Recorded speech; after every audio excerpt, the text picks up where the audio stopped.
conversations about life, relationships, challenges, and everything in between, with unfiltered discussions with real people offering their authentic stories, experiences, and perspectives. No topic is off limits and no story is too small. Join us on United Public Radio Network 107.7 FM.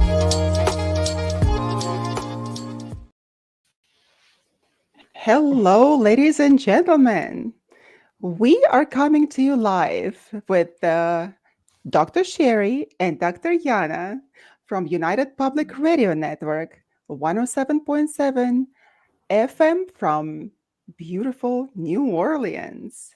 And welcome to Be Honest podcast with relationship talks, the show where we ascend to the honest conversations about life, relationships, challenges, and everything in between. I'm your host, Dr. Yana again, and Dr. Sherry. And each week, our mission is to bring you raw, unfiltered discussions with real people offering their authentic stories, experiences, and perspectives. In this ever changing world filled with filters and facades, we believe in the power of honesty.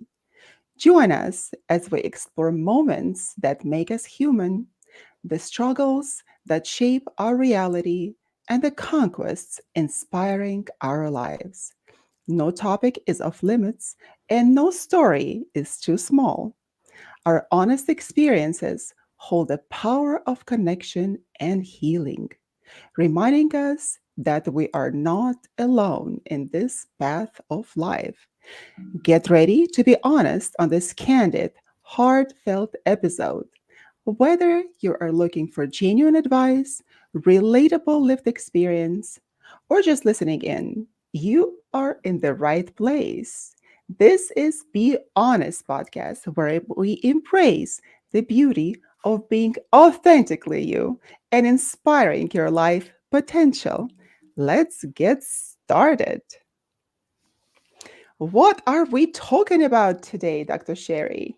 We are talking about discovering your essence and unmasking your purpose. Ooh, that is a really big topic.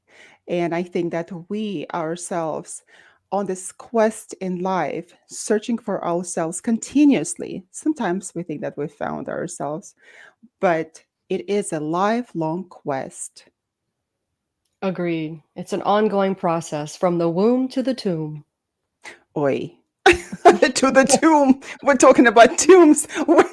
We were just born, going on a quest, and then going to the tomb. That's that existential dread that oftentimes brings anxiety up in our everyday life. Exactly. Existential. I'm so glad I'm not existentialist, Dr. Sherry. You are. But as a determinist, we're still going to be there in the tomb. Right? Thank you It's very much for. determined. It's already been predetermined. That's right. But what do we do before we get there, before we have our final destination on this earth? We have to discover our purpose. And Now, yes, in essence, yes. But do you think that many people think about it, about this topic? I think a lot of people think about it and talk about it. It's do they act upon it? Do we take action towards discovering our essence? What is our essence? It's the intrinsic, deep, authentic being of what's inside of us. But how difficult is it to get in contact with it? Because at the very beginning of our lives, what happens with us? We are predetermined, our past are predetermined, life conditions are set out for life, for us. And all we have to do is to live the script, correct? And that's what we do from the moment that we're born, right? We're living the script that other people set up for us. So, when do you think that we start thinking about our life purpose? What do we start thinking about it? Yeah, when? Oftentimes when we're suffering, I think when we enter a stage of suffering or when the pain outweighs the force of change, we'll sit down with ourselves and perhaps try to discover our essence so we can understand or unmask a purpose. Because we ultimately want to find meaning. I think meaning is the essence of life. So suffering is the key. Not necessarily. I just think a lot of people have to hit a period of heaviness, suffering, however we want to call it, grief, loss, change, those types of things. I think we oftentimes present wake up calls for us.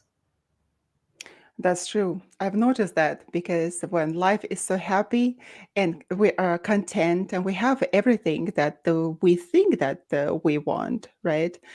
We don't strive for anything else.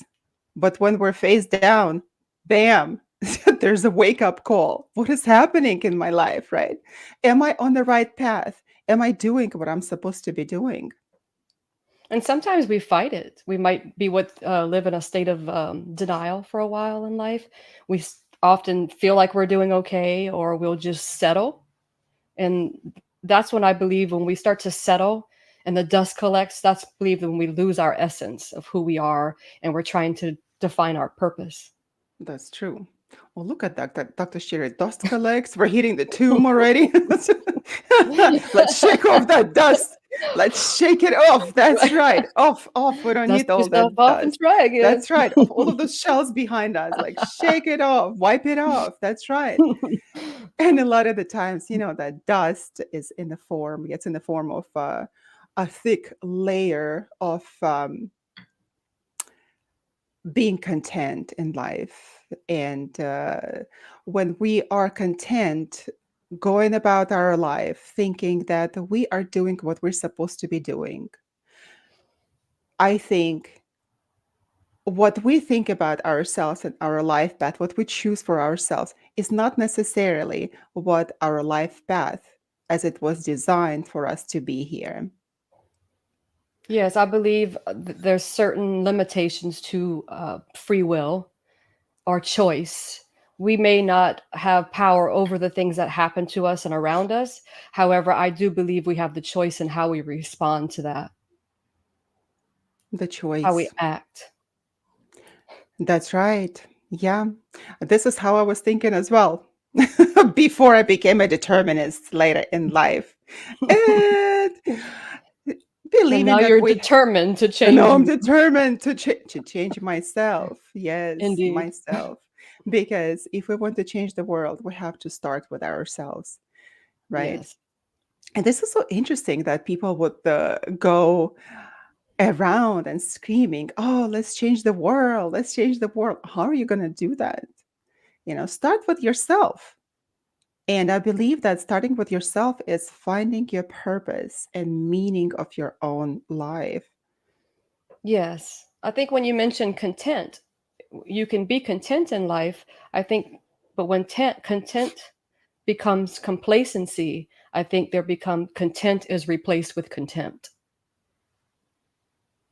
And with that contempt, sometimes we can have for ourselves when we don't find what is burning in our hearts. Sometimes we don't even understand what is burning in our hearts. Hmm.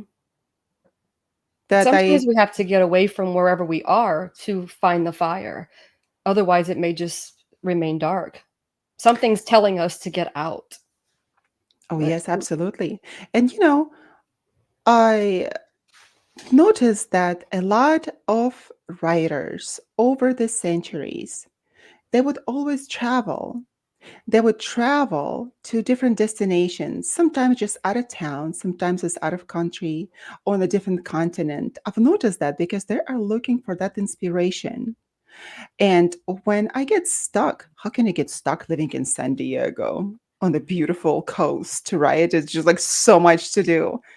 I feel stuck sometimes, even here on this paradise, and I want to get out. Why? Because we're looking not just for entertainment, at least for myself, this is the goal, not to look for just entertainment, but for the purpose, for the new experience, for the new meaningful experience. And somehow that sets off the ground for creativity, for a new outlook on life. We go and show ourselves and we see other people, their lives, what they do, what they don't do, experiences, and then we're able either to relate or to understand like what is it that I am not doing. So that is And why I've, yeah, yeah. And how do I embark on this odyssey, this quest to purpose? How do I do it? Because there's a quote, I don't know who said it, but wherever you go, there you are. So you can travel the world, you can go wherever you want, but you're always bringing yourself and you're bringing your mind. And I think that's the biggest. The human psyche is the most profound of all, in my opinion. That's I the love biggest. it. Yes. That is a great quote, and it can be actually relatable to negative aspect and to the positive one as well, because whatever uh, wise expressions and quotes that we hear that stick with us and carry on through centuries, they are actually, why do they stick with us? Because they're actually are so relatable to our lives, and not just one person can relate to it and echo it back into his heart or her heart or their heart. Nowadays I have to be politically correct, Dr. Sherry, and you're not saying anything. You have to say, Yana, you have to be politically correct here.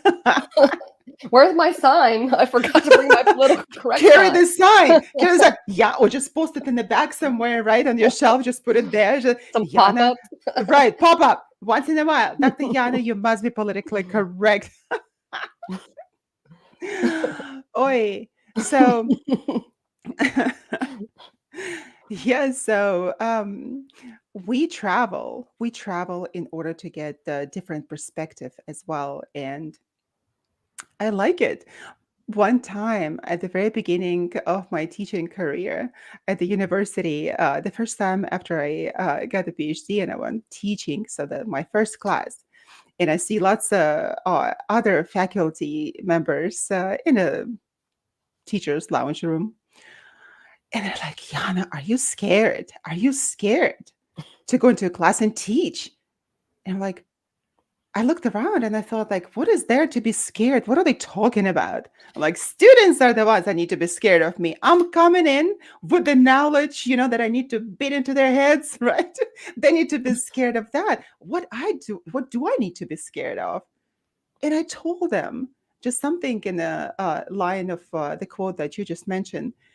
I told them that wherever, and whenever I go, I take myself with me, meaning that I am what I am, bringing philosophy here. I am what I am. And religion, God, I am God. I am what I am, seriously. And then I take myself with me, and I myself able to carry on and produce the lecture, even if I don't know anything of the subject. And sometimes, by the way, it is so funny that professors, there is a funny meme that some professors don't know anything about the subject up until like either 2 hours or 2 weeks before the class that they have to teach. So they learn it and then they go. And what do? They don't have all those notes at the end of the class like you are planning to put the sign behind you. Yana, be politically correct or don't, right? Yeah. So we don't. And I take ourselves. I take ourselves because me, myself, and I take all of us with me anywhere that I go. Yeah. So, Well, you're kind of like an ocean to these students who are tiny little sponges. They're there to absorb whatever you're there to give. They have oftentimes, no concept of the knowledge you're bringing to begin with. So you're right to show up and not be so afraid. But being afraid is, I think, very popular in our culture today, and being afraid of things that are not to be feared, more specifically. why is that in our culture we so venerate the fear concept? Why? It is always here. Are you afraid? Is it because of the notion that we have to self deprecate ourselves and not really sound or look self confident? or knowledgeable or not to really stick out from the society, have to be like everybody else. Why do you think is that? I think social construction has shaped perspective, and we're so stuck in thought. I believe as we become more, we lose more touch with nature, and we lose touch with connection, and we just think. And there's a quote, um, thinking is difficult. That's why we judge. So Mm, I think we a lot more time thinking, and it's difficult, so we judge. And when you're in that time of judging, you don't have there's no place to love, as Mother Teresa said. When you're busy judging, you can't love. hmm. So I think That's that true. causes a lot of fear. When you're in judgment, it's not reality. Ah, that's our favorite Carl Jung. That's right, we judge. And most of the time, we are our own worst critics. We judge ourselves for everything. I know I do. Doesn't matter how much I know, what I look, even if I could know everything in the world, I could be like the most gorgeous person in the world. I would still have that feeling that, you know, I don't know everything, not enough, for example, and that is humbleness. I believe that that you have to assume in order to move forward. Otherwise, if you know everything, I know that there's a saying that fools know everything, and intelligent people always doubt themselves. So, as you can Well, if see, you Dr. Sherry, you're not complimenting me. I have to compliment myself for Pete's sake. well, I was Like, gonna tell you were up there on that gorgeous scale, so. like telling myself that I'm intelligent, I'm just like trying to beat it into you and you're not saying anything. You're very intelligent, but of course we don't know everything. I Ah, mean, this is a joke. Yeah, this is a joke. but when we So get to this point, that's the importance of discovering your essence. Because discovering you, when we judge, we're seeking outside of ourselves. But when you start to learn your own essence, you don't rely on validation outside of yourself. If you have all the tools to validate you, it doesn't matter what someone else thinks of you. At the that end of the day, it is doesn't. very profound at the end of the day. But how many times do we sit with ourselves, facing our own selves at the end of the day and not knowing what our purpose is? Because from that purpose comes the understanding of self validation. Hmm. Because if I continuously on social media in the evening, just like sitting there, either watching TV, sometimes I'm guilty of that, like mindlessly when I'm like, after a long day, I'm just sit there and mindlessly watch TV like a zombie. But and then what do we do? We sit on the social media and we scroll through other people's lives, thinking and admiring their lives. And in fact, that those are could be the people that are so self-conscious. They don't know what their life is all about, right? They're seeking for external validation, and we, as our audience, providing that. Hmm. So, where is that meaning in our lives? To finding purpose. To finding purpose. I think it's okay to sit there and do mindless things sometimes and not. I think it's gauging the Mhm. ability to not be guilty. When you start doing something, you're feeling guilty about it. It's like then you have to start navigating a whole nother emotion, guilt. So there's fear, and you have all these emotions of guilt. Um, Finding your purpose, I think you have to get through the essence of yourself first. Who am I? What does it mean to be human in this world as I am? And what is my purpose? Because I do believe we already know. As a determinist, your purpose is already determined, correct? My purpose. Yes, it was. Yes, it was, Dr. Sherry. It was, and I must say that a lot of the times we feel guilty because we're not fulfilling our destiny. I feel Oh, guilty for good. not fulfilling my destiny. But then you have to know what your destiny is. You know what happened to me a long time ago? I was 17 and I was revealed my destiny at that time. And I was like, you know what? I am not doing that. This is too difficult. This is absolutely difficult. And I am not doing it because this is what I want to do. This is what I want to do.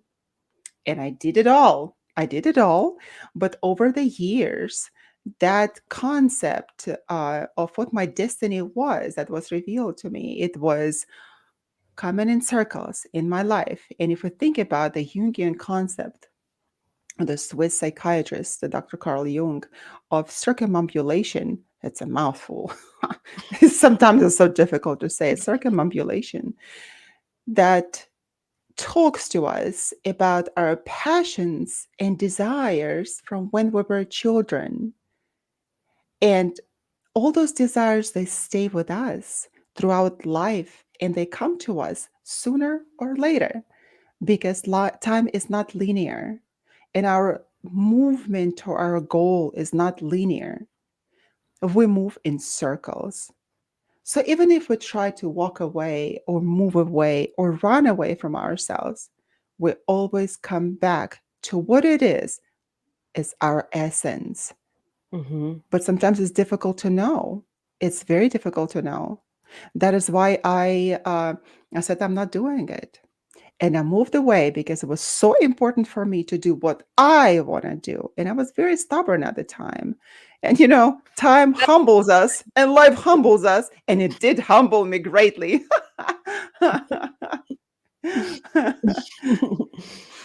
Humility is what we need to find our essence. Without humility, I don't think you can sit with yourself, truly.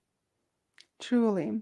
And then what and who releases that or reveals that the essence to us.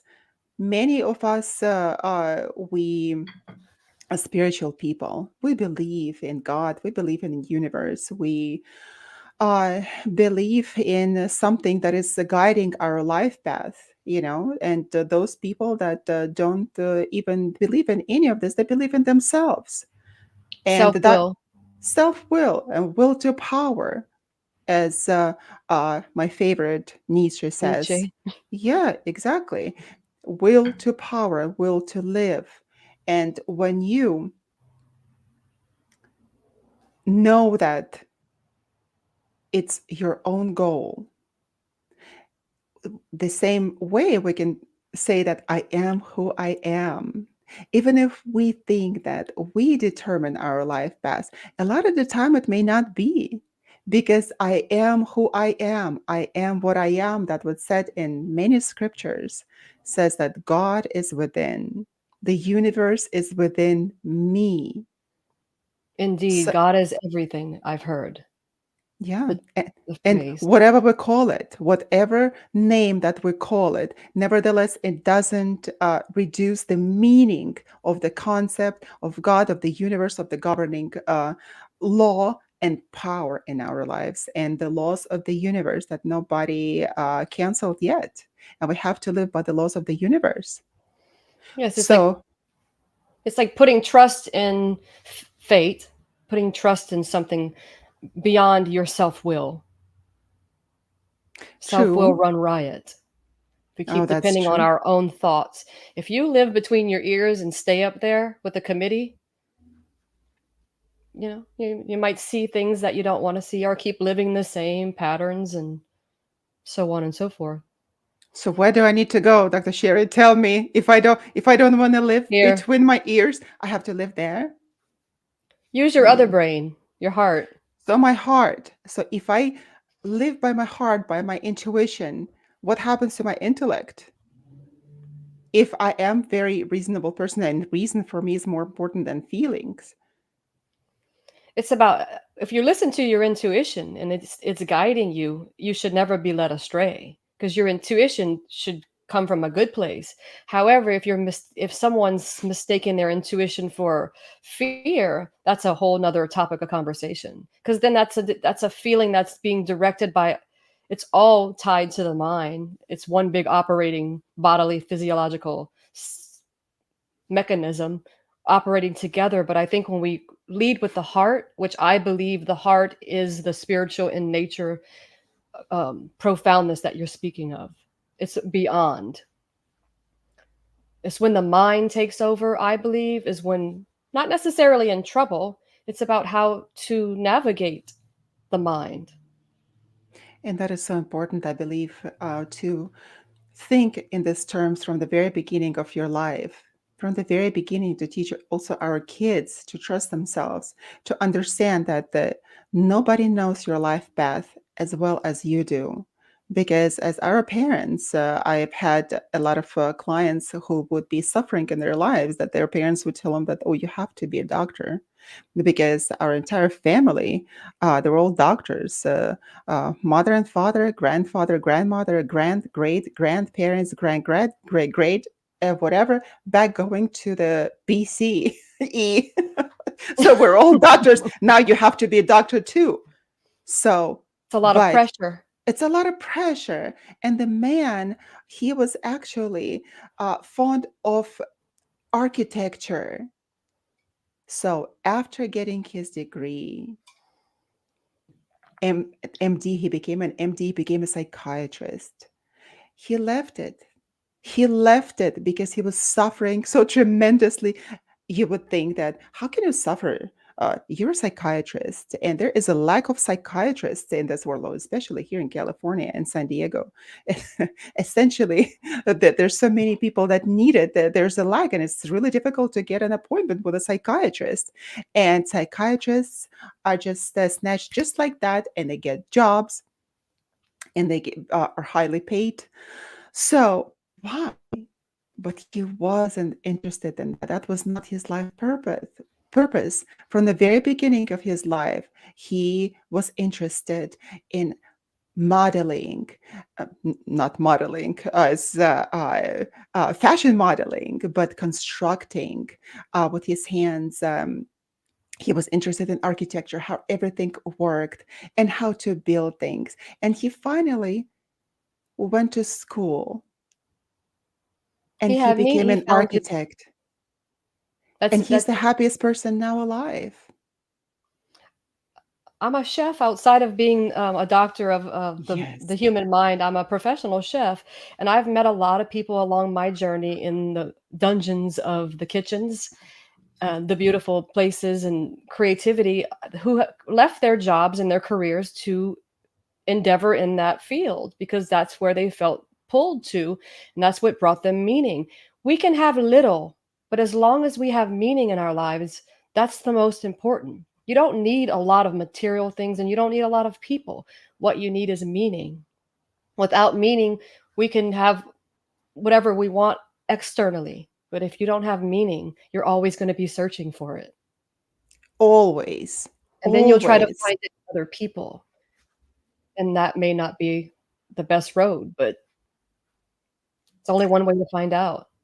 Yes. But at Travel. this, exactly, that's travel. But when we're not finding our life purpose and our meaning, what do? We try to calm our brain and body in something that is not suitable for us, that is not good. We're going to gambling, right? In order to avoid something, we go and we spend uh, incredible amount of time just communicating with people, going to parties, just distracting ourselves, right?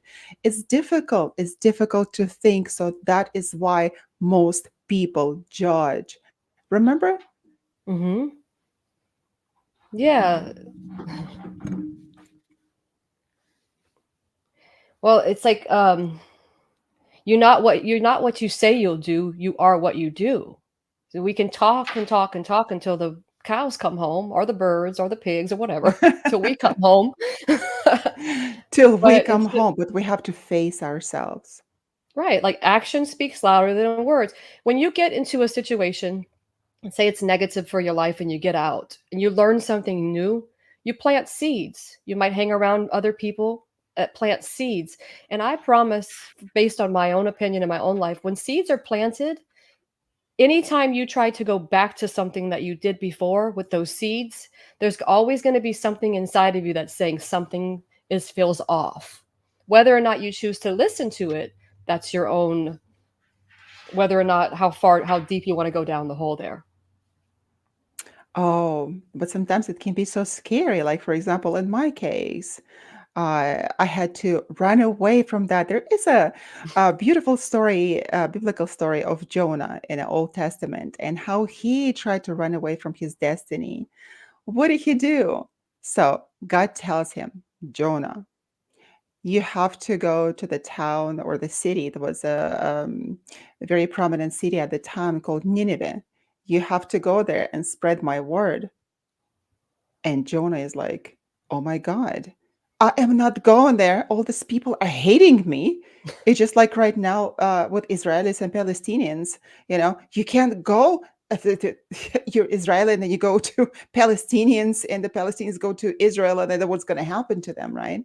It's over the centuries. And just like recently, if we look at the Russians and Ukrainians, by the way, everyone forgot about the conflict of Russian and Ukrainians. All of a sudden, when there is a conflict broke out in the Middle East somehow. So when we do that, now I forgot what I was going to say. Why did I go even to Russia? Why did I go to Israel? You're going back to find your I'm destiny. going back to find my destiny. Oh, God forbid, I don't want to go there to find my destiny. I found my destiny here, Dr. Sherry, right Your here in destiny is San sitting right in Diego. front of us right now. This is you're currently living your destiny right now. I mean, this is all Right. we have in this moment. It's all we have. Exactly. Well, Exactly. kind of. Right. But so Jonah, okay, Jonah, right? So he's like, I'm not going to Nineveh. I'm gonna be killed immediately, right there on the spot, smack dead. So what he does, he gets on the ship and he goes in the opposite direction. So what God does, he just creates the storm and he says, Jonah, this is your destiny. I'm sending you to Nineveh and you have to go there. You have to bring that word to people. And Jonah understands. He understands, and that's why he says, he tells people that throw me overboard. You know, how in a normal state of mind, anybody's going to say, throw me overboard in the middle of the sea in the storm. But he understands at the time why this is all happening because he disobeyed his destiny. And then he goes and then he gets swallowed by a whale and he spends 3 days in the stomach of a whale getting uh, reprogrammed, so to say. He understands his purpose at the time. He comes out reborn when the whale finally spits him out. Why? Why would the whale spit him out? Like she ate him. Keep him there. But the point of a story is that he comes out reborn and he understands what the life purpose is. And I'm sure it wasn't so incredibly peaceful and nice to be in the stomach of a whale with all of the stomach juices that is going to completely disintegrate you. But it didn't. It didn't. I'm sure it was difficult and it was dark, and he cried out to God, and nobody could hear him at the time. And he came out finally. He understood that that was his destiny. Now I want to go whale watching. I don't. I'm good. I'm good. I've been there.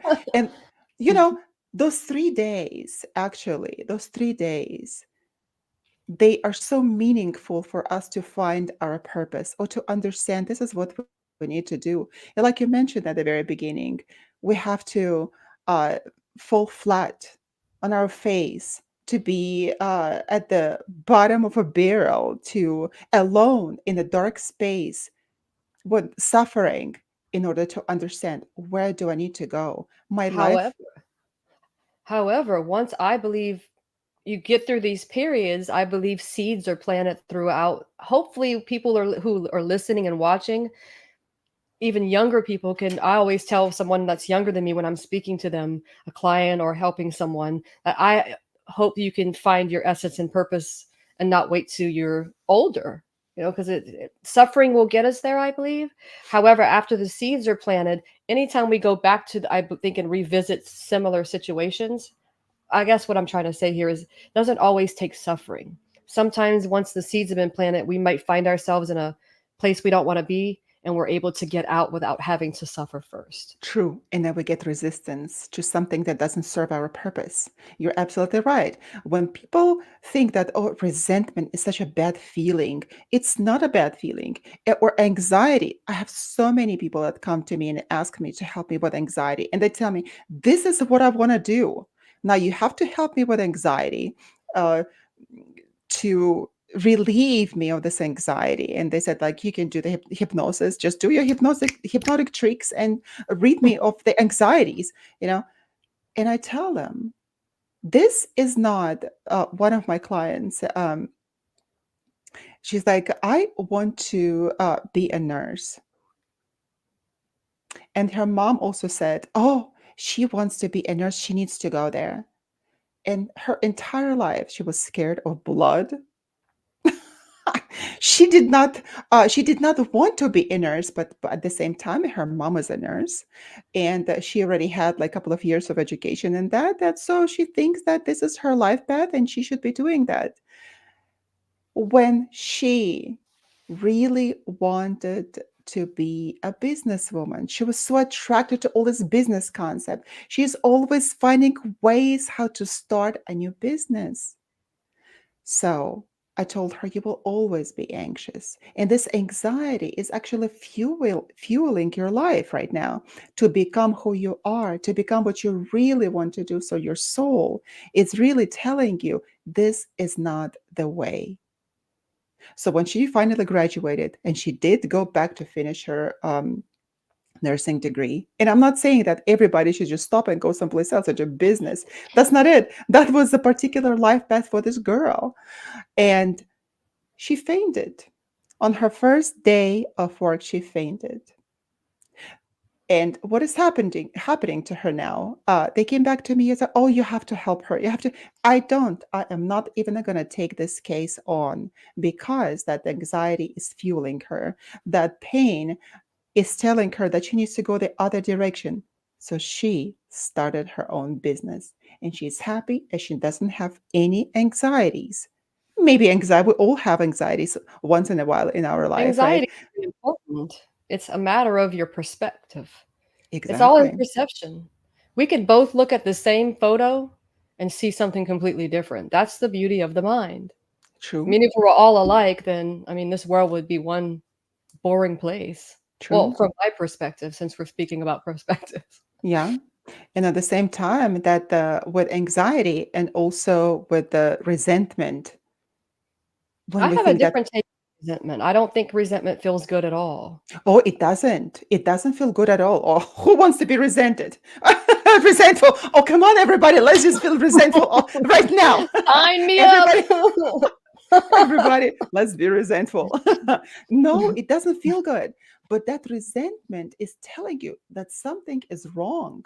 It's teachable. Something is it's teachable. It shows you that you either have to create healthy boundaries or you have to go in a different direction. What is going on? And like you said, Hmm. that we need to teach our kids and younger people to listen to themselves. That resentment, if it is a healthy resentment, if it is not to flip your parents off and just like completely be um, nihilistic about everything and not respect your teachers, your professors, and go to drugs. This is not what it is. We're Mm-mm. talking about healthy resentment. For example, I want to tell you my story of my daughter when she went to college. She actually received a congressional nomination for U.S. Air Force Academy, and she also applied to USNA. Uh, That's fantastic. oh, it's fantastic. So she had the golden ticket to go to U.S. Air Force Academy um, for the degree that she chose in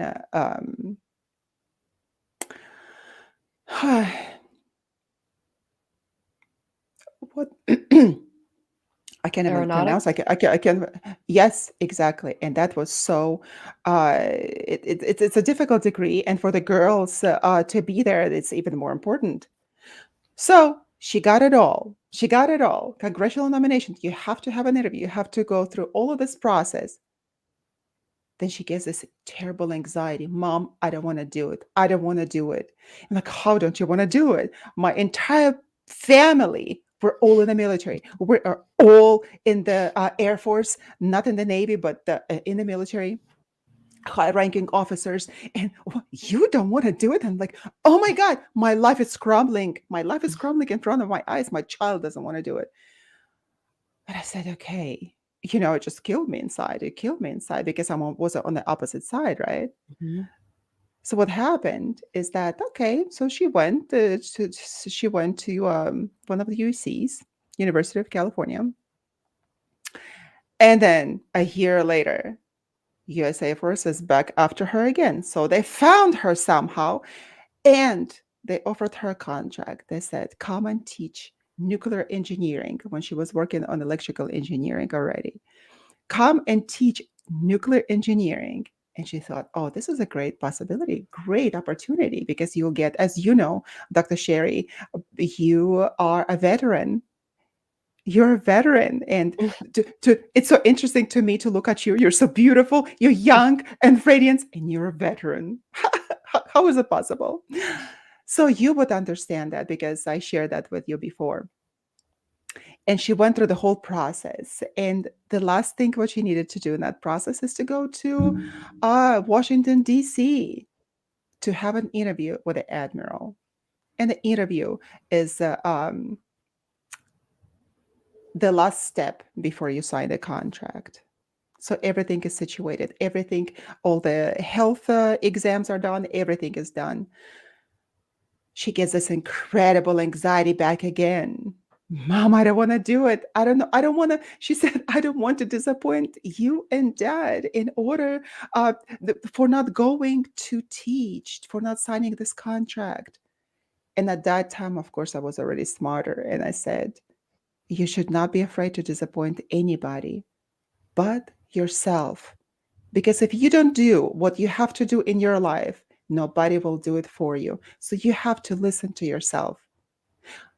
But Dr. Sherry, how many times our parents say that? Our parents don't say that, oh, you have to do, oh, you have to. You already gotten that degree. You have to do that. This is a great opportunity.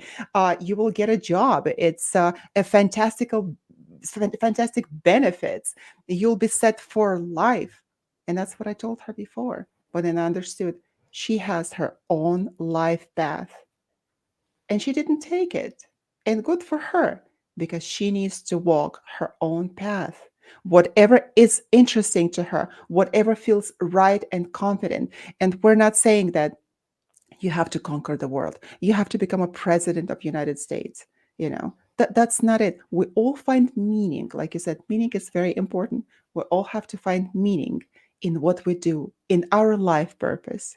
And that will inspire her for years to come to know that she was able to walk her own path with support and encouragement. And because there's a lot of children out there who don't even have that. They don't even have parents, or they don't have supportive parents who even give them an option, who even support them or encourage them for anything. So it's a blessing. And I'm grateful to hear that you were able to surrender your own control as a parent to let her be, and not create your own resentments, or have resentments or disappointments. And then parents, a lot of the times, they do resent their kids for choosing their own life path, right? Well, how do you know? I know it better as your parent, right? We Again, but have to that's listen to ourselves. we have to listen to ourselves, and we also have to understand what irritates us about others is oftentimes has everything to do with us. Again, Carl Jung. True, You know, true. in order to understand, knowing our darknesses, our insides, is what is the method to getting to know someone else's darkness. It's the only way to deal with it. I think here we're like bringing up archetypes here. Archetypes. So talk Hmm. to us. Dr. Shiri, you just like spitting comments and the quotes of Dr. Carl Jung. I You love love him. quotes. I know. I I just love know. quotes in general. I think they have been a guiding force in my life. Dr. Maya Angelou is a big influence in my Mhm. life as well. Like she said, if they knew better, they do better. Parents, sometimes they just don't know. We think we know what's best for everybody else, and we don't even know what's best for us. And for ourselves as well, when we look back, how harshly do we judge ourselves? Why didn't I do this? If I only chose that, if I didn't marry that guy, what would have happened if I just chose that job over that? You Yeah, know, the coulda, woulda, we shoulda. coulda, woulda, shoulda, but we do everything in our lives. If we look back, we did it from the position of the understanding of ourselves from the situation of us at that stage in life, Mhm. at that wisdom that we had at the time. So we should not blame ourselves and resent ourselves. It's all in the past. And we have to respect ourselves to we have to respect ourselves enough in order to look back and say, okay, yeah, I messed up, yes, I did this, or I did not do that, or That's the humility you were talking about, being humble, being humble. Well, and then being taking humble with responsibility. yourselves, taking responsibility and accepting ourselves, because what we did before, we did it already. Now, what we can do from the moment from now on. For example, is it so easy, for example, in our world, to finally understand our purpose, finally to take a note of every little hint that came our way? Getting back to this idea of circumambulation, that life keeps bringing all these hints back to us, the interests that we had in our life, the habits, whatever that we were drawn to, that we perhaps don't tell anybody. It is all inside of us, right? And then we're secretly longing for that. We want to do that. And who said, Dr. Sherry, the quote genius, who said that we need to turn our hobbies into our careers and we want to work a day in our lives? Who said that? I don't know, but I know exactly. I know the quote. I know Yeah, what you're talking about. Yeah, if you yeah. love what you do, you'll never have to work a day in your You'll life. never have to work a day in your life. That's right. But how many of us don't do that? Is it so difficult? Is it so easy to just like break off the life conventions and become who we are? It's difficult because, for example, if we take the recent client that I had, she's a mother with 5 kids, and she's been so stuck in the loveless and lifeless marriage, caring for her kids and juggling her career and her husband is not an easygoing person, really abusive person. But what did she have to do? She really had to bend her ego to continue to live in a situation with her husband caring for her kids when all she wanted to do in her life is to paint. Now, how can you make a living? People say, right? How can you make a living? You should not become an artist. And everybody would tell you that it's difficult to survive. There are so many painters, so many artists. Like, you have to survive. And you can, because one of my really dear friends is an artist and she's been self employed for, I think, 13 years and she has her own art studio. She still works, but she's brilliant. Anything you touch, she can paint or produce. I think as she lives with meaning and purpose and she knows that's what her destiny is. And she's not afraid to be humble and to take different True. things to continue that path. Imagine we're taking your incredible friend Stacy, right? Yes. I'm so psychic. I'm psychic. I can read it. Stacy Diagar, Yes. Unreal Art. In San Diego, right? That's right. Is she? Yeah. Hmm. Yeah. So imagine we take Stacy and put her in a position of lifeless marriage, abusive husband at the very beginning, 5 kids. And she found herself early on in this situation. And then her gift that was given to her to paint was non existent. She would just forget about it. She would secretly long for that, but she had to care for 5 kids, you know. Forget 5 kids, 2 kids. One kid is enough, to suffer for the rest of your life because parenthood is so difficult, right? It can be. But what I'm saying is that that client of mine, she Yeah. little by little, she started painting. Even she did not get the career of a most famous artist in the world. That painting gave her meaning, and she was able to express herself that way. And she's still, unfortunately, in that situation because it's not easy to leave the conventional situations that we already have. But But she's the beautiful thing about her situation is that she's able to bring her unconscious to the conscious. So instead of to continuously stuff it, because as Jung says, I believe, until we bring the unconscious conscious, it will direct our life, and we will call it fate.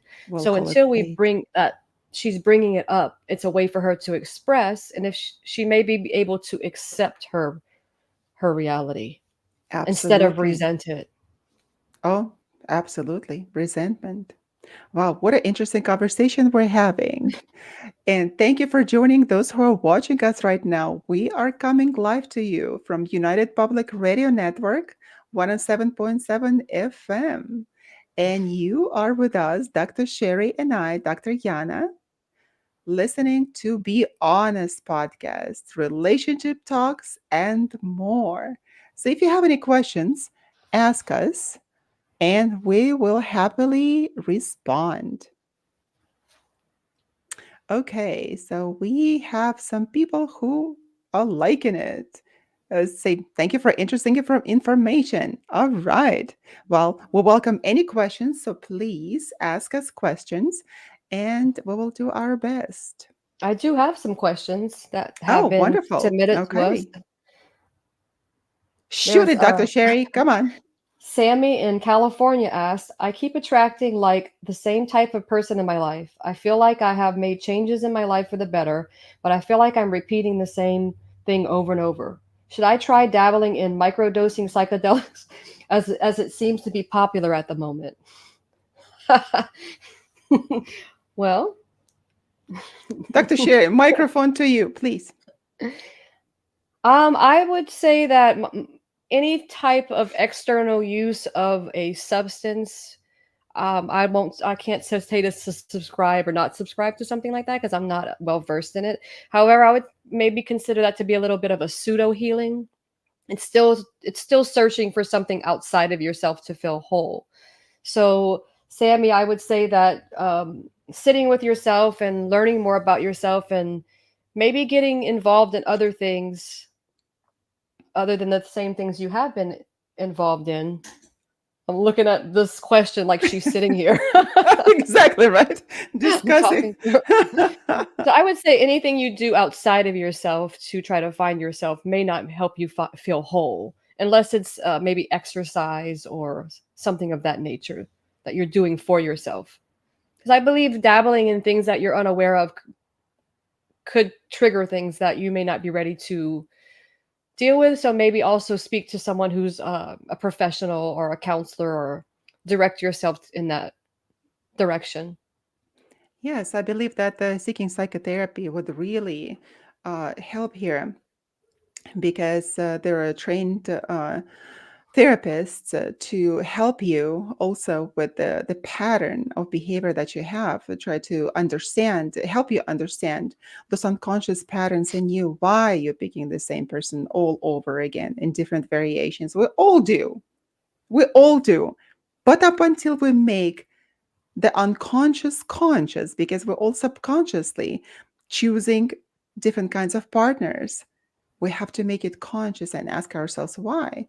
But if we go to microdosing, it's again like running away from yourself. What are you going to find there?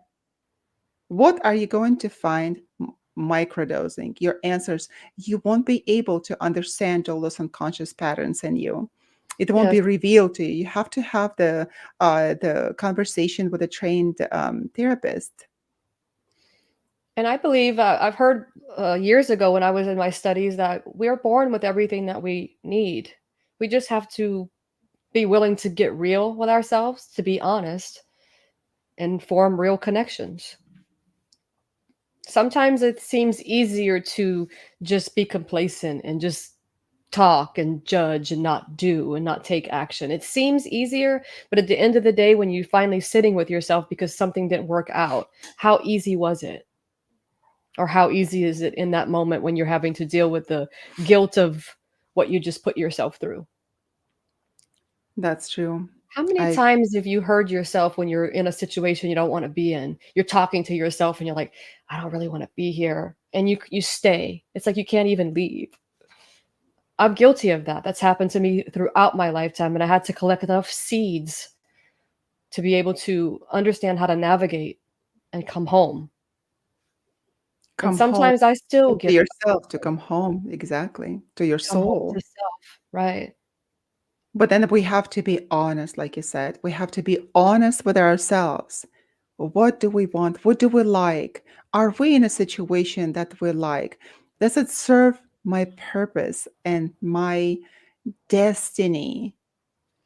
You know what Yes. helped me a lot throughout the ages, throughout the decades, ages. Oh my God, ages. Throughout the ages. BC. What are you talking Well, about? past life, I'm an right? old You know, soul. that's a That's whole right. Through nother show. ages. Past Yeah, lives. that's lies, right? What helped me is to look at myself in the mirror. And a lot of the times when we look at ourselves, it's either to get ready to go somewhere, or we look so closely into the mirror that we find all this discrepancies. Something comes up and like, oh, that doesn't look good. This doesn't look, oh, something came up here. Oh my God, that my nose is not good. Yeah, with the magnifying mirror. Magnifying, oh my God, with No one can I see that. never, never look into magnify. Whoever invented that, for Pete's sake, that's so horrible. I don't ever want to look into magnifying mirror. You can be 18 and you look at that, you'll be horrified for what you see, all those wrinkles, everything. So no, no magnifying mirrors for me. I look in the regular mirror. Mirror, But mirror on the wall. Tell Yana all.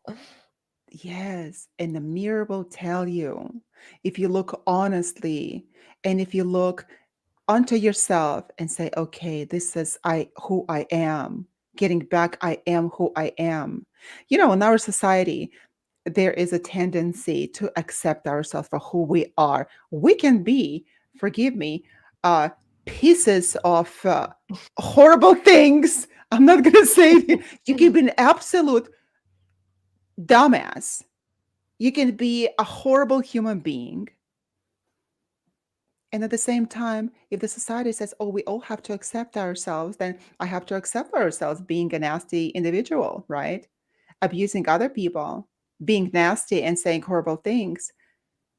But that's not the case. We have to be changing ourselves. We have to be bettering ourselves all the time. But when we look at ourselves in the mirror and trying to discover our purpose, consciously, we say, okay, this is what it is. I'm going to take what I see right now in the mirror and I'm going to talk with myself and see what comes out of it. So I discuss the life issues with myself. I just go and consciously discuss. You know, sometimes it's really nice to talk to a smart individual. So I look at myself in the mirror, the intellectual. Why haven't you called me back? I've been talking to myself for hours. Exactly. I love talking to myself. So yes, I look in the mirror and I converse with myself as well. And I'm honest. I'm honest. Not a lot of the times I do. It's in voice. I don't talk to myself, but in my head, I do. Just like you said, why did I do it? Why am I It's okay to here? talk to Why am yourself I though. here? You know, the science shows that the people after 40 that starts speaking to themselves, and it's a normal thing. So if you see people talking to themselves and they seemingly, you know, young and normal looking, not necessarily that they're crazy, because we like to talk to ourselves. This morning, And I was taking the dogs out. I'm like talking to myself. Oh, what a nice day! The sun is shining. Oh, I want to go to the field and I'm going to hang myself. Not in terms of like hanging myself, but there's this tourniquets, you know, that exercise and you just hang to make you feel better, right? You extend your spine, wow. and I'm talking to myself. I'm like, if people just heard me talking to myself and not my dogs, you know.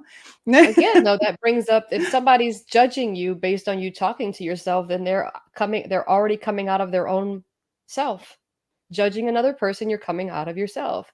You automatically have taken your perception, which is not even probably close to the other person's perception, and now you're judging their perception. Oh, I we're think it's judging. Exactly. my But mom how? always told me fall in Mhm. love with the woman in the mirror. And so, like you're doing, you're falling in love with the person in the mirror because you're learning to love yourself. If those people who don't want to stand in front of a mirror, you can also write. Writing, I think that you can talk to yourself all the time. However, when you take a method of getting it out, whereas the writing, speaking in the mirror, those types of things, I think you're taking it out of yourself. And I think when you take it out and it reflects back, that's a process of bringing the unconscious to the conscious. You're taking That's it true. out and you're looking at it consciously. Your mom is such a wise woman. And it's so good to have a mom who would speak to you wisely. If only I would listen.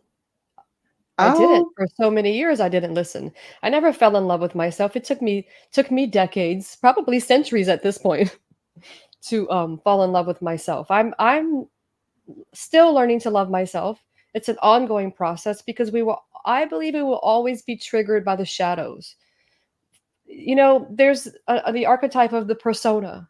We bring that up because it's sometimes in certain situations it's very important to have a persona because sometimes we can present ourselves or we dress up to present ourselves a certain way in different social gatherings. Personas cannot are not always a negative thing. However, when we wear the persona for far too long and we're not becoming ourselves and we live the persona, I think that's when it begins to overshadow.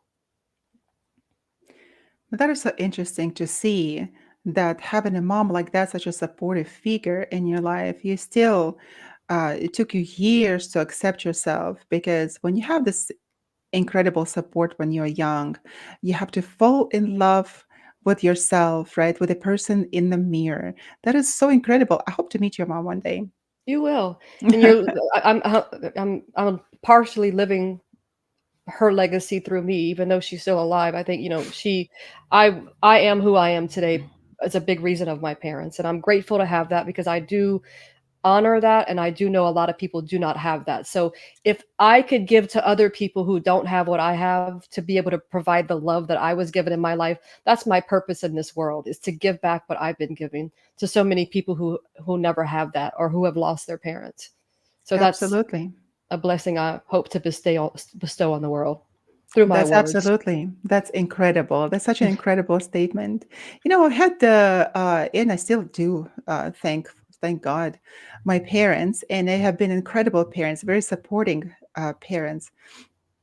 However, we're talking about looking at ourselves in the mirror. I think when I was 14, our parents can just make comments sometimes. They don't even think about the consequences. My mom said that your nose is too big, like your grandmother's. Comments that we can make, right? And I remember that.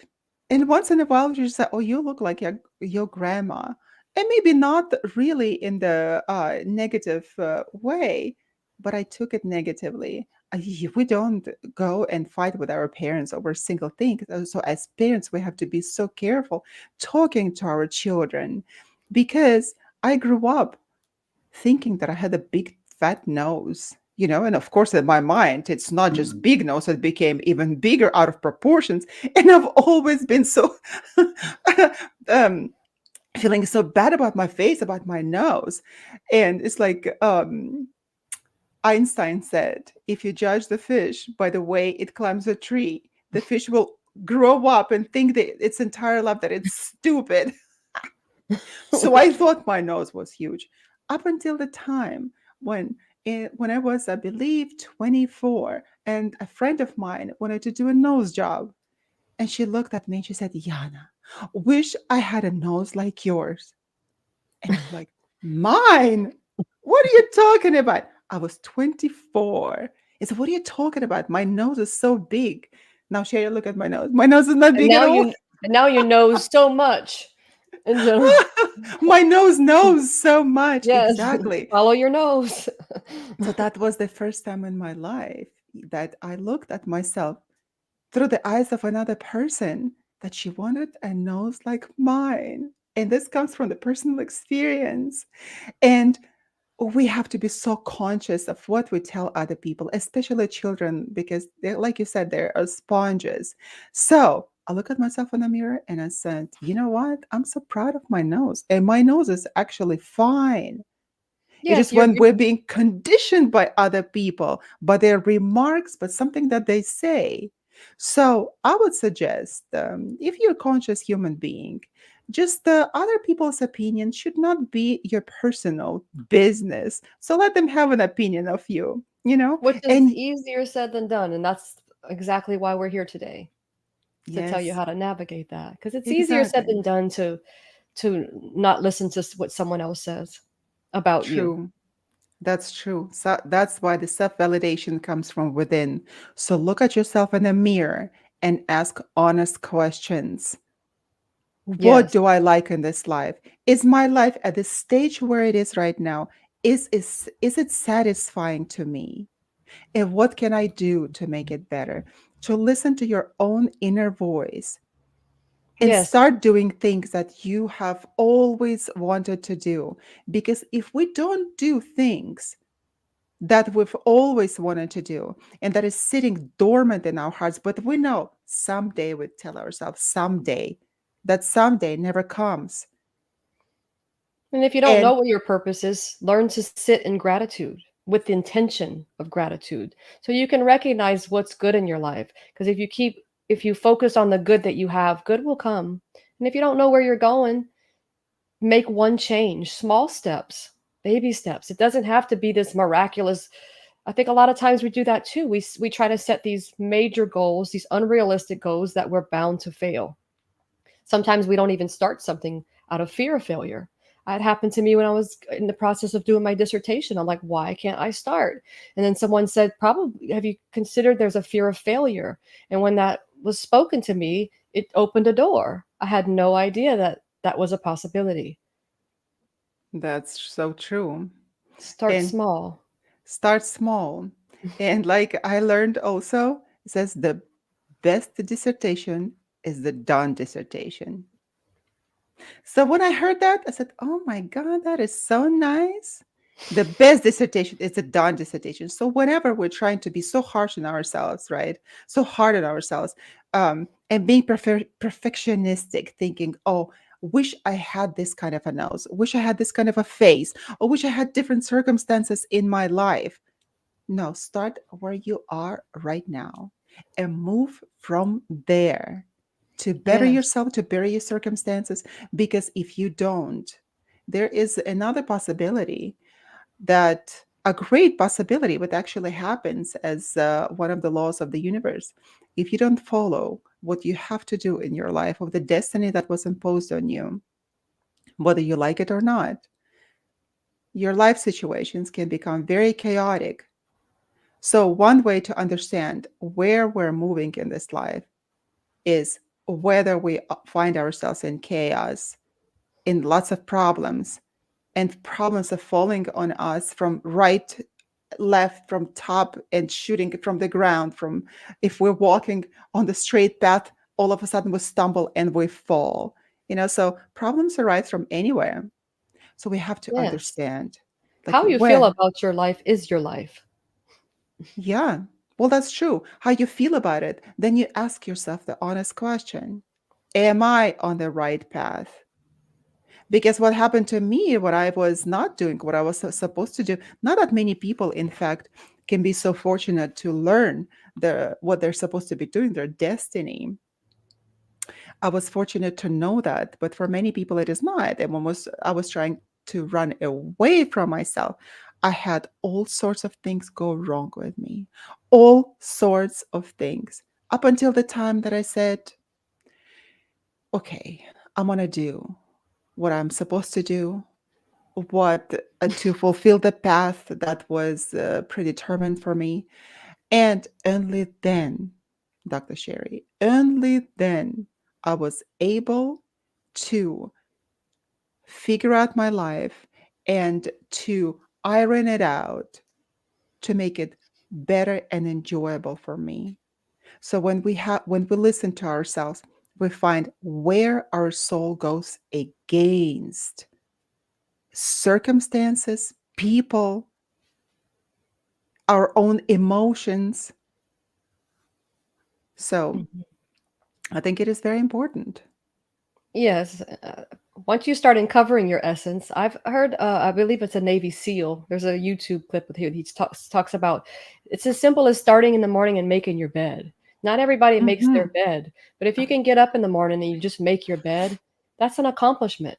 Something as small as making your bed. Doing one small thing that you don't usually do that would better your life, and it doesn't have to be major, can make all the difference. Yeah, it was in a commencement ceremony. I remember that great speech. Hmm. Great speech. Jordan Peterson also says it. Yeah, This he is you it's sit on the edge of your bed. sit on the edge of your bed too, but you have to make it first. Hmm. Make it in order to straighten your life. How are you going to do that? Where are you going to start? Start with making your bed. Start with making your room, straightening it out, cleaning it, clean out the clutter. At least have one room in your house that is free of clutter. That's when you can sit down and think. Because, when people say, oh, the creativity process requires all the mess around you, the hell it does. There's a method to the madness, and that's some people can sit in chaos, and that's great. I don't. I'm not one of them. Chaos is detrimental to my well-being and my mental wellness. So for those that can sit in chaos, perhaps there will be a big book written how to sit in chaos and smile. How to sit in chaos and smile. Ooh, that would be a great book. I think it would be pretty popular. How to sit Well, in chaos and start smile. penning it now. It would be because it's so difficult to change your life. It's better just to sit in it, right? And do nothing. Furnish the rut. Yeah, so people are gonna buy that book and say that, you know what, it's totally fine to sit in chaos, that the PhD wrote it. I am going to listen to it.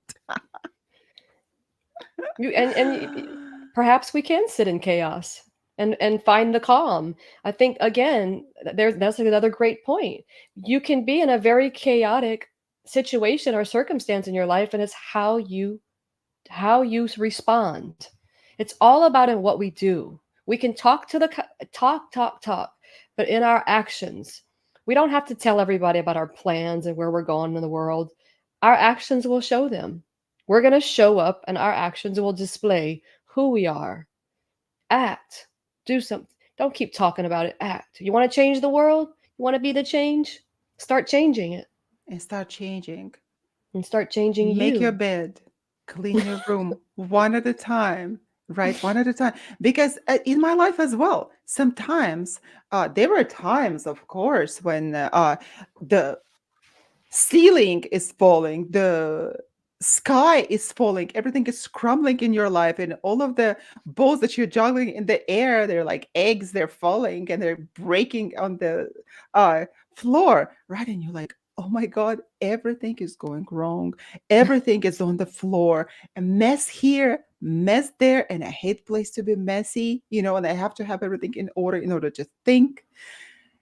And like, it's impossible. The relationships, the people get sick. You have to carry in yourself. The deadlines, the projects are burning there.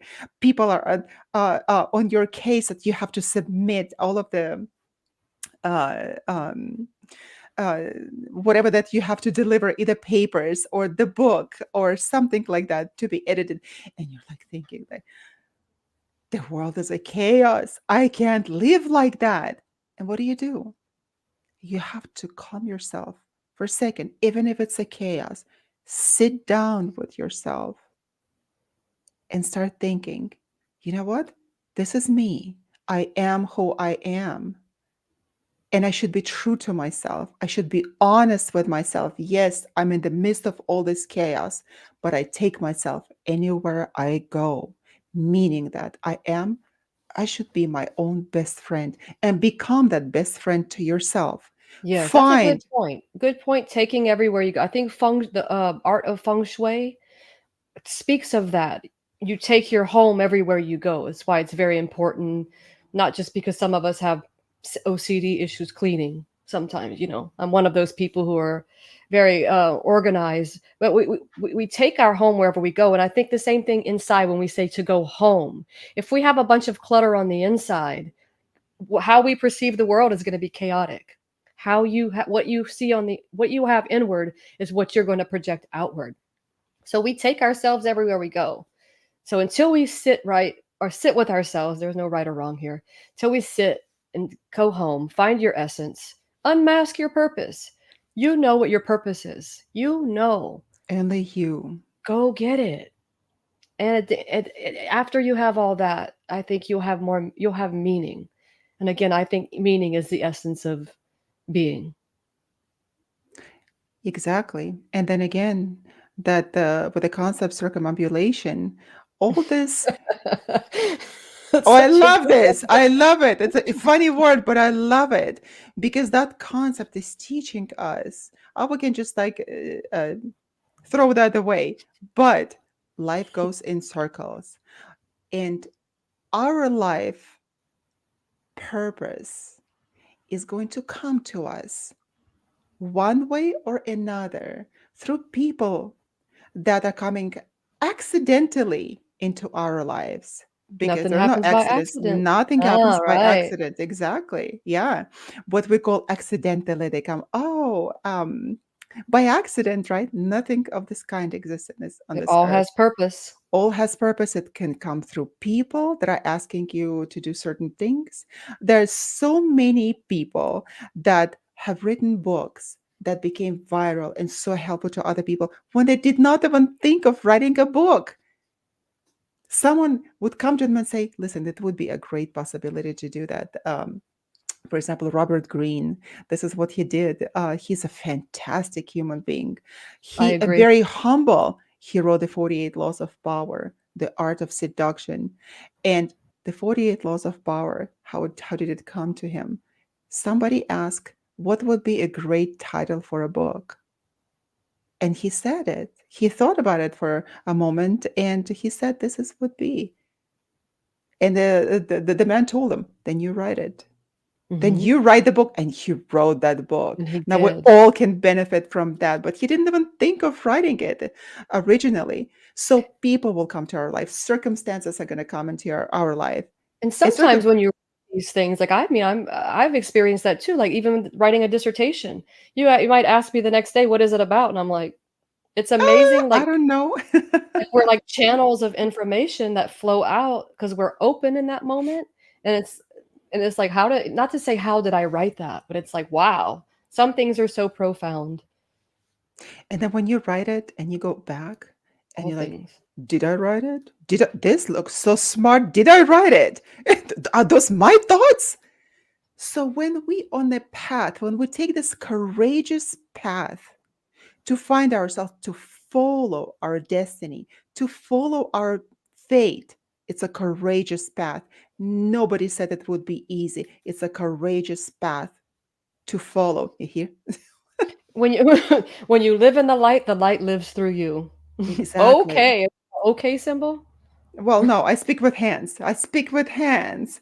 So sometimes I mess up my microphone here, but I have to speak with hands. So, what are you talking about?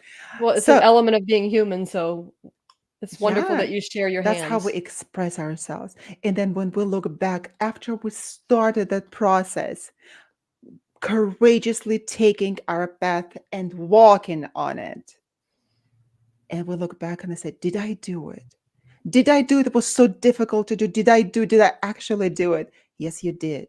You had Yes, the you did. But courage. you had the courage, but you have to take that first step, and then the second, and then the third, and the path is going to open up for you, but you have to take that first step. Yes. Change the way you see the world and and things will change. Wayne Dyer. You're just a well of wisdom, Dr. Sherry. I always told you that you're well of Likewise, wisdom. likewise. Oh, finally, Dr. Sherry. What is it? What do I have to do to get that little compliment here? Oh, yeah. Sometimes we have to compliment ourselves. Sometimes like we said, that we walk around and talking to ourselves. I sometimes talk to myself.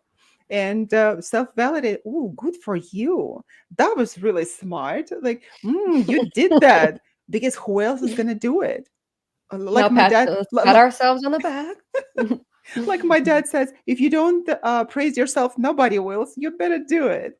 And I, most of the time, I do. Well, good for you. Or because a lot of the time we're so harsh on ourselves, and we blame ourselves for everything. Why not say something nice? Hmm. Why not say, oh, you did it so nicely today. You Absolutely. looked at yourself in the mirror and you understood your purpose. There's another quote.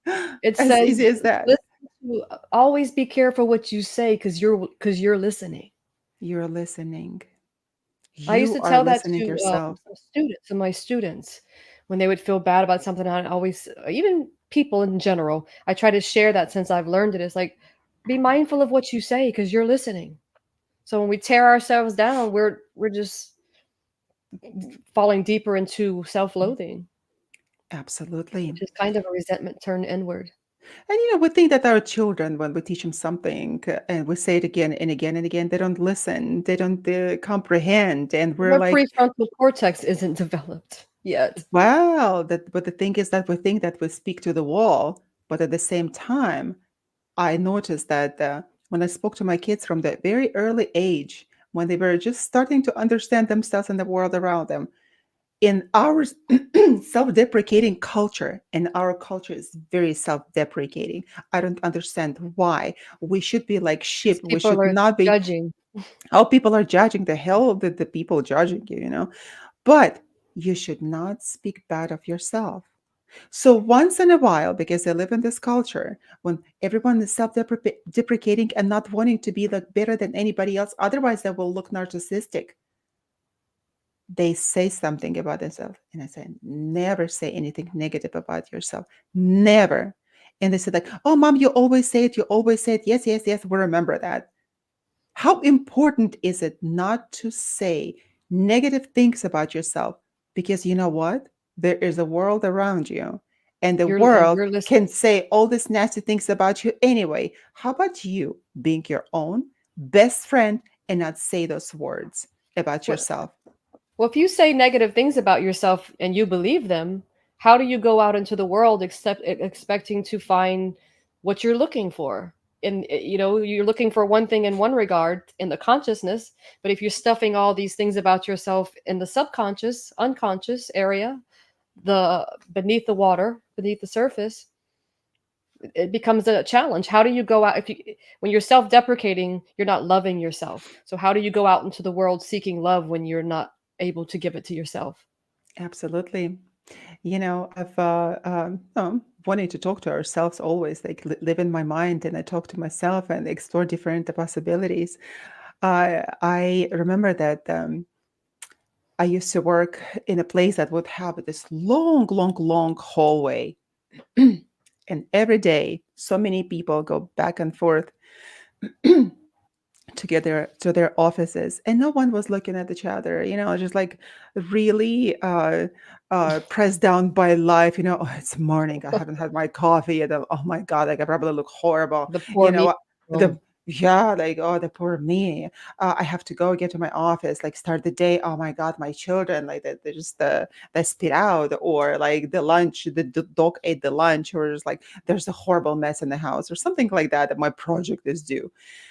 And we all look around, not looking at other people, right? The life kicks us on the head in other places too. But I decided, I'm like, I'm walking and no one is looking at each other. They're all like so horribly preoccupied with themselves. And I decided to do the following experiment. So I straightened my shoulders. And I decided, why am I walking like slouching like this all the time? Like, yeah, I'm tired. Yeah, it's morning. I need coffee, intravenously, possibly, right? But I'm like, okay, I straightened my shoulders. I stood up tall and I walked through that hallway confidently, believing that everything is fine in my life. Not that I was doing some acrobatic tricks there, just the thought For the sake of the experiment, as I was walking down the hall, that I'm smart, I look good today, I know what I'm doing. Today is going to be the great day with the straightened shoulders and head up. I was walking down the hall. Almost every person who came my way from the opposite direction, they looked at me. Some people commented and some people said hello, good morning. Why? Not because I was drop dead gorgeous and I had the short skirt on me, like revealing cleavage. It wasn't that. It was people noticing the confidence, noticing the warmth of another human being, noticing the person who is in front of them, And who made a change? Because if you who make a made a change, change. be the change you want to be in the, be the change you want to see in the world. So that small change in yourself, people notice change. And thankfully they weren't too self-deprecating themselves to actually notice. Because some Well, people try, will criticize over noticing. They will find try. something. Yeah, yeah. You can try. Just make one that little step in whatever area that you have. Try it. Talk well to yourself. Believe even for a moment that you are that person who you want to be. Believe it. What do we have in our society? What's saying, Dr. Sherry? Act fake until you make it, right? Fake it Fake it until till you you make make it. Yeah. Why? You are tricking your subconscious into the way that how you want to be. So you're tricking yourself. So trick the hell out of yourself. Just go there. And speak to yourself nicely and to other people. Up until the time when you start loving yourself in this regard, you will not love other people.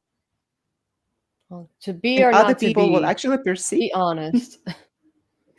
Be honest. Be honest. Look at yourself in the mirror and like yourself.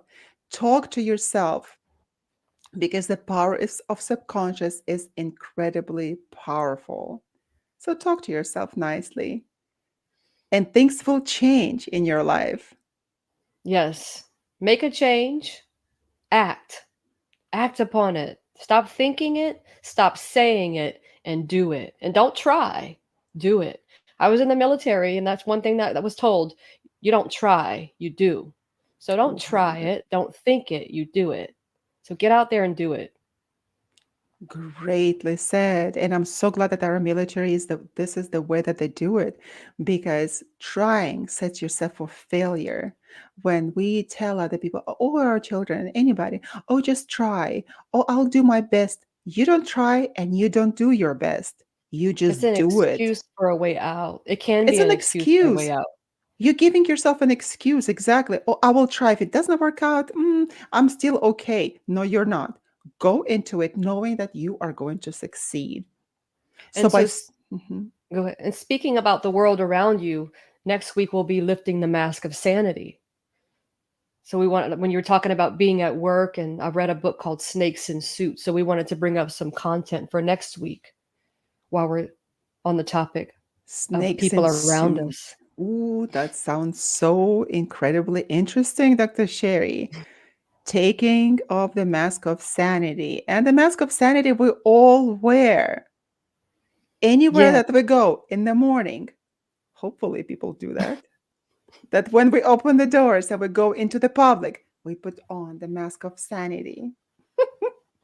And it's so funny that when my children were smaller, they would say that, Mom, you're a totally different person with other people than you are at home. So, like, what do you mean? And they say that you look outside as if you're happy, and you come home and it looks like you're yourself, and we see you totally differently Through the eyes of a child. through the eyes of a child, through the mouth of the babes, right? Yes. And I would say that, we all have to wear a mask. Otherwise, people are gonna hate us. They're gonna hate our guts because in the morning, not everybody feels so nice and peachy, right? And Well, I no, don't think you always have to wear a mask. I think you can be you, authentically you. But I do agree with you in the fact that sometimes we present a persona to the world to fit the characteristics of the spaces we're in. we always wear But our you have to personas lift in the different mask. places. Always wear personas. Always. Yeah, and different, like wearing different hats. We wear different faces in different societies. And we're going to talk about that on next week. Oh my God, next week already. I can't believe it's already almost the end of December. In the new year, have to set all of this new ideas, new plans for myself.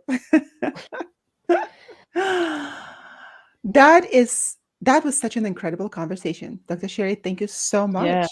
Thank you. I appreciate it. Pleasure. Pleasure to spend time with you and to see And you and your gorgeous self thank you very much. and Takes one to know wise one. knowledge.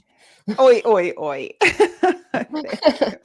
We're thanking everybody who joined us today, who listened to us live, and who will be listening to the recording and watching the recording live later. Not recording. Recordings don't go live. Recording. You're gonna be alive watching a recording. So that's the purpose. Hopefully, right? Hopefully.